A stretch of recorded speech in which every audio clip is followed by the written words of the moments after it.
Today's story, Cunning Mediator. Once 2 quails lived in a big tree. One quail lived up in the branches, and the other lived at the bottom, inside a hole in the tree trunk. They became very good friends. Every day they would sit together and tell each other stories. They were always happy together. One day, one of the quails flew away with some other quails to look for food. The other quails stay at home. But when the sun started to go down, the quail got worried. He thought, "Why hasn't my friend come back? Has something bad happened to him?" The quail was very scared. He waited all night, but his friend didn't come back. The next day, the quail waited, but his friend still didn't come back.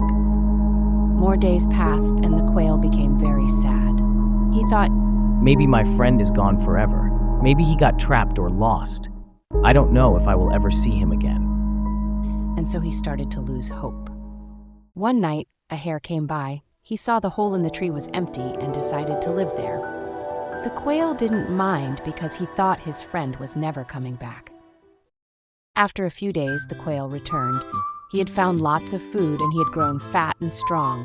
But he missed his friend, so he came back home. When he got back to the tree, he saw the hare living in his home.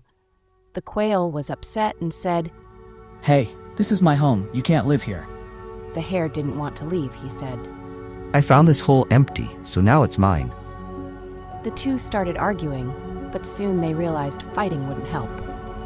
The quail said, "Let's go find someone wise to decide who gets to keep the home."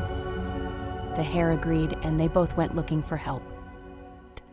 While they were looking, a sneaky tomcat heard them. He quickly made a plan to trick them. The quail and the hare saw the tomcat, and the hare said, "He looks very wise. Let's ask him for help." But the quail was smart, he said. "Wait, he's a cat. Cats eat birds and hares. Let's be careful and talk to him from far away." So they stood far away and said, "Oh, Holy One, can you help us?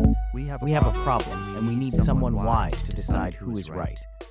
The tomcat smiled and said, "Don't worry, my friends. I no longer hurt other animals. I have given up my old ways. Come closer. I will listen to your story. I will help you find the right answer." The quail and the hare believed the tomcat. They moved closer to tell him their story. But as soon as they were close enough, the tomcat jumped on them. He grabbed one with his teeth and the other with his claws. In just a moment, Tomcat caught both of them and he made a meal out of them. Today's lesson, beware of those who pretend to be good, for they may be hiding evil plans inside.